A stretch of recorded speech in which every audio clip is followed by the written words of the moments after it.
देखिए, आपको दो तीन प्रॉब्लम बता रहे हैं, आपका दिमाग साफ होना चाहिए। प्रॉब्लम को ध्यान से देखिएगा क्योंकि आपको आगे ही बहुत काम देगा। समझे? कॉन्सेप्ट एकदम क्लियर रखने का। कहता है find the resultant of vector. तो वेक्टर क्या है? एक 8 है और एक 10 है, एंगल दिया हुआ है। तो वेक्टर हमको निकालना है रिजल्टेंट। तो रिजल्टेंट निकालना है तो देखिए, रिजल्टेंट निकालने के लिए आपको फॉर्मूला हम ये भी बताए हैं कि देखिए आर स्क्वायर बराबर x square plus y square plus 2xy cos x axis है, मतलब एक्स एक्सिस और वाई एक्सिस के बीच एंगल कितना होता है? 90 डिग्री। तो 90 डिग्री हो गया। तो जब भी ऐसा प्रॉब्लम बनाना है तो देखिए, ये तो हर किताब में दिया हुआ है। समझे? एससी वर्मा की बुक में आप देखेंगे दो चार गो प्रॉब्लम है जो कंपोनेंट को रिजॉल्व किया है और रिजॉल्व करके बनाया है। तो उसको देखिएगा, बनाइएगा। हम बोले ना पिछले वीडियो में हम बहुत सारा प्रॉब्लम बना दिए हैं, वो सब बना हुआ होगा, लेकिन आपको सिर्फ हम कॉन्सेप्ट आपको समझा रहे हैं क्योंकि ये चीज समझ में आएगा तो आप अपनी यूज कर सकते हैं। जैसे कहता है फाइंड द रिजल्टेंट, तो पहले दो वेक्टर है तो रिजल्टेंट हमको निकालना है। तो देखिए, एक वेक्टर इधर है, एक वेक्टर इधर है। ई एक्स एक्सिस है, ई वाई एक्सिस होता है। ठीक है, तो एक काम करें, हम क्या करें, इसको रिजॉल्व कर दें। तो पहले एक्स कंपोनेंट लेते हैं, एक्स कंपोनेंट्स ऑफ, इसको ध्यान से समझिएगा, x component of A vector. A vector का कंपोनेंट क्या है? 10। हम क्या बोले थे, जो एंगल रहेगा इधर रिजॉल्व होगा तो क्या होगा? कॉस। ठीक है, कॉस कितना लिखे? 30। एक्स एक्सिस पर क्या है? यूनिट वेक्टर देते हैं आई, तो आई भी लिख सकते हैं। इसको रिजॉल्व कर दिया, इसको रिजॉल्व हमने कर दिया। ई वेक्टर को इस पर ले आया, इस वेक्टर को क्या करेंगे? तो इस वेक्टर को भी हम रिजॉल्व करेंगे। तो इस वेक्टर को रिजॉल्व करेंगे तो कितना होगा? बोलिए, इसको रिजॉल्व करेंगे तो क्या लिखेंगे? बोलिए, इसको रिजॉल्व करेंगे। ई वेक्टर को इधर रिजॉल्व किए थे, इस वेक्टर को रिजॉल्व करेंगे तो कौन बताएगा? तो ये वेक्टर को हम रिजॉल्व करेंगे तो देखिए, माइनस क्यों लिखेंगे?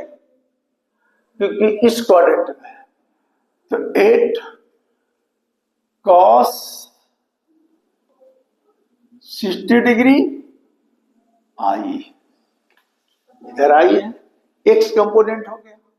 अब देखिए, आई कंपोनेंट को अलग कर सकते हैं तो इसका वैल्यू लिखते हैं 10 cos 30 डिग्री कितना होता है? 1/2 √3/2। cos 30 कितना होता है? √3/2 इंटू आई। ये कितना हो गया? cos 60 डिग्री क्या था? 1/2 आई। तो कितना हो गया? 5√3 -4 इक्वल टू आई। ये आपका निकल गया एक्स कंपोनेंट। ठीक है, एक्स कंपोनेंट निकल गया। अब हम वाई कंपोनेंट निकालते हैं। तो वाई कंपोनेंट क्या होगा? तो देखिए, वाई कंपोनेंट, तो देखिए वाई कंपोनेंट क्या होगा? तो देखिए, इसको इधर रिजॉल्व किए, इधर रिजॉल्व करेंगे तो आपको बताए थे, इस सीधे कर दीजिएगा 10 sin 30 डिग्री। जे जे में क्या होता है? आई, इधर आई इधर जे।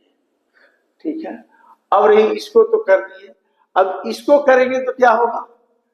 बोलिए, इसको रिजॉल्व करेंगे तो कितना लिखें? बोलिए, इसको वाई कंपोनेंट में रिजॉल्व करेंगे तो कौन बताएगा? वाई कंपोनेंट में इसको रिजॉल्व करेंगे तो कितना होगा? बोलिए, दिमाग लगाइए। अगर बाई, देखिए अभी हम क्या किया, इसको रिजॉल्व किया, तो इधर कर दिए और इधर कर दिए, ये हो गया बड़ा अच्छा।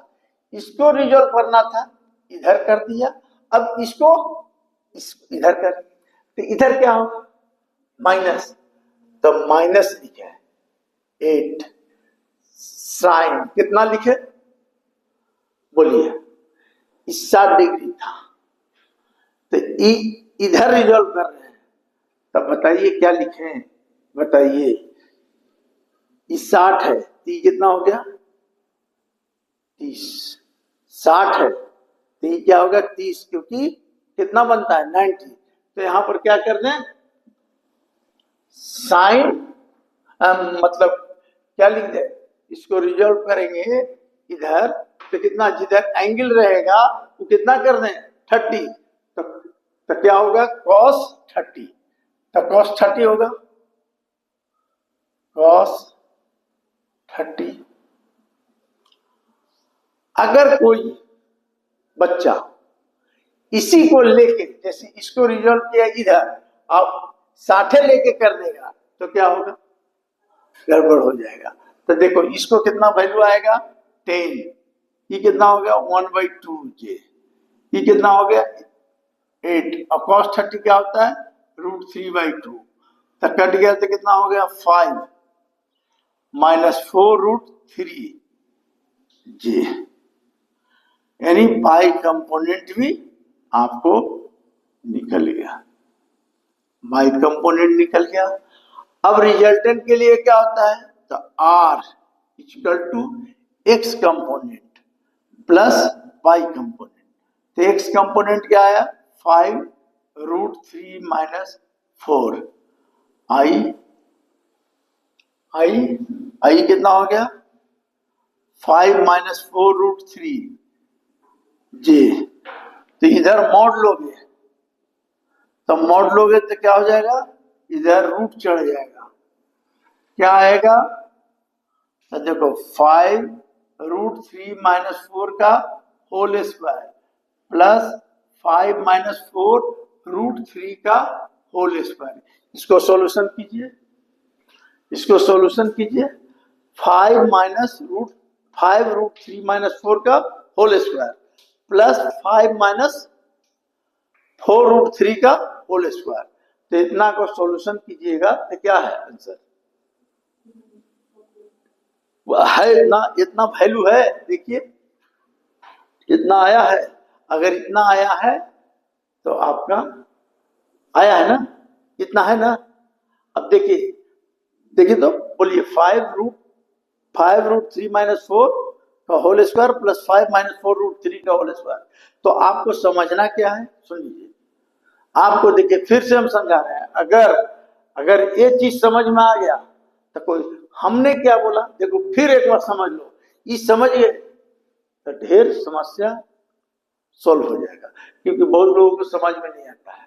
हमने क्या बोला, अब बच्चा का दिमाग तरह तरह के, देखो हमने क्या किया कि ये वेक्टर था, इस वेक्टर को क्या किया, हमने इधर रिजॉल्व किया, तो एंगल क्या है 30 डिग्री, तो इधर क्या होता है 10 cos 30 डिग्री, एक्स एक्सिस पर आई, वाई एक्सिस पर जेड, ये इसका हो गया।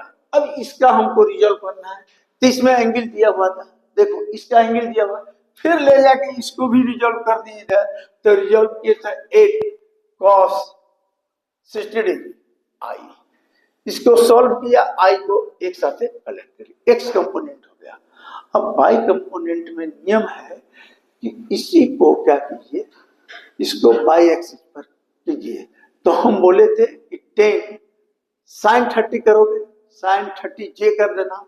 अगर कोई बच्चा 10 30 से 60 तो कॉस लगाएगा, तो बात कोई दिक्कत नहीं है, उसके दिमाग में कैसा काम चल रहा है उस पर, तो इसको रिजॉल्व कर दिए हम लोग 10 30 जे। अब रही ये तो हो गया, अब इसको हम लोग करना है रिजॉल्व वाई एक्सिस पर, तो वाई एक्सिस पर हम देखा क्या कि एंगल क्या है, एंगल क्या है लाइन पर एक्स एक्सिस या वाई एक्सिस 90 डिग्री 60 है, तो कितना होगा 30। तो एंगल 30 है, तो इधर रिजल्व करना है तो कॉस, जिधर एंगल रहता है कॉस लगा दें, और नहीं तो फिर इसको साइन में ले, तो हम कॉस में लगा दिया, माइनस इसलिए किया और सोल्व किया और इसका वैल्यू निकाल दिया।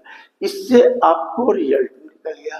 अब पूछेगा कि डायरेक्शन, तो मान लिया डायरेक्शन निकालने के लिए फॉर्मूला होता है tan अल्फा बराबर क्या होता है, बाई कंपोनेंट, पहले by component by x component.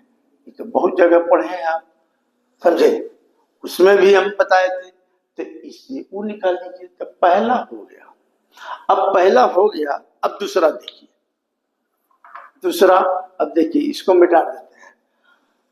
देखिए दूसरा का क्या, ये सब दिमाग में बैठा लीजिएगा। देखिए अब दूसरा का क्या है, देखिए दूसरा में क्या है, find the magnitude and directions of resultant. तो रिजल्टेंट, तो कोई भी आदमी कहेगा एक्स कंपोनेंट, ये दो है, ये दो है, तो एक्स कंपोनेंट, देखिए एक्स कंपोनेंट हमारा मेथड से एक्स कंपोनेंट क्या है 2, एंगल क्या होगा इसी लाइन पर एक्स एक्सिस पर 0 डिग्री, क्या लगाएगा आई, काम हो गया, हो गया ना। अब इसको एक्स कंपोनेंट में लाओगे, तो एक्स कंपोनेंट में लाओगे तो क्या होगा, या तो पूरा यहां से लेके घुमा के लाओ, क्या लाओगे, तो क्या लाओगे, तो 2 एंगल कितना है cos 120 आई, हो गया। कोई बच्चा ऐसे कर दिया कि सर ये 120 है, इसको बढ़ा दीजिए, वो बढ़ा दीजिए, तो कितना हो गया, लाइन पर कितना बनता है 60, तो ये 60 हो गया, तो कितना हो गया 30। तो इसे भी कर सकता है, देखो कॉन्सेप्ट खाली समझ लो। तो ये हो गया, पाई कंपोनेंट पर करना है, तो देखिए पाई कंपोनेंट पर कीजिएगा तो 2 है, तो इसको यहां घुमाइए, तो कितना हो जाएगा 2 sin 90 जी, समझ में आ गया, ये हो गया। अब इसको रिजॉल्व करोगे, तो रिजॉल्व करोगे बाई कंपोनेंट पर, तो इसको बाई कंपोनेंट पर तुम अपने समझ लो कि 120 है, ये 120 है, तो ये कितना हो गया 60, तो ये कितना हो गया 30, कोई बच्चा यहाँ 30 कर दिया, तो उसका भी सही होगा। ये रिजॉल्व कर दिया तो क्या होगा 2 cos 30, ऐसे भी कर देगा तो भी आ जाएगा। अब एक्स कंपोनेंट हो गया, अब cos 0 क्या होता है 1, इसका वैल्यू बैठा देने का, इसका वैल्यू बैठा देने का, और उसी तरह रिजल्टेंट निकाल लेने का x प्लस वाई का। रिजल्टेंट जोड़ मत देना, रूट करके जुड़ता है, याद रखना, क्योंकि ये आई और जे में रहेगा, जो भी वैल्यू उसको निकाल दीजिएगा। ये सब हिसाब आपको ध्यान देना है। अब देखिए यहां देखिए, अब कह दिया कि a cross b equal to b cross a, find the angle between a and b।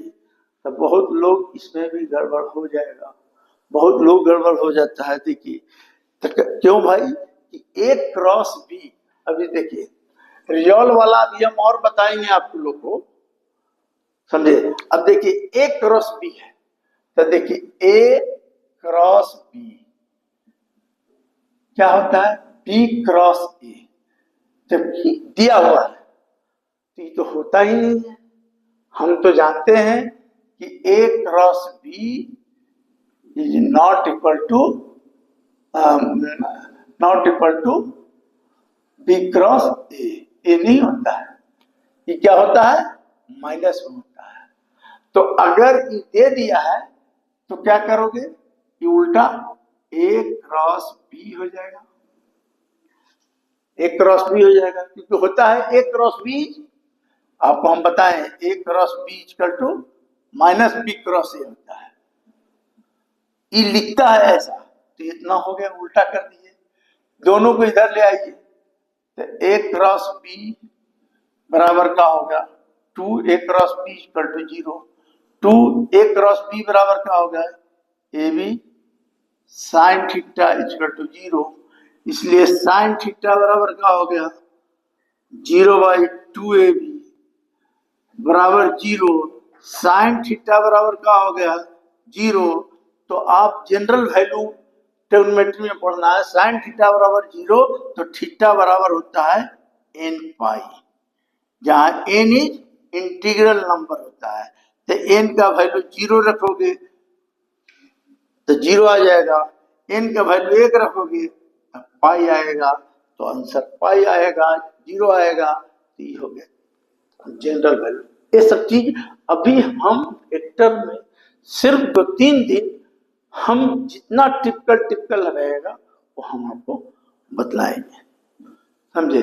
जितना प्रॉब्लम ये सब रिजॉल्व करने के लिए समझ लीजिए, ये अपने से कीजिए, समझे, ये अपने से कीजिए कि कैसे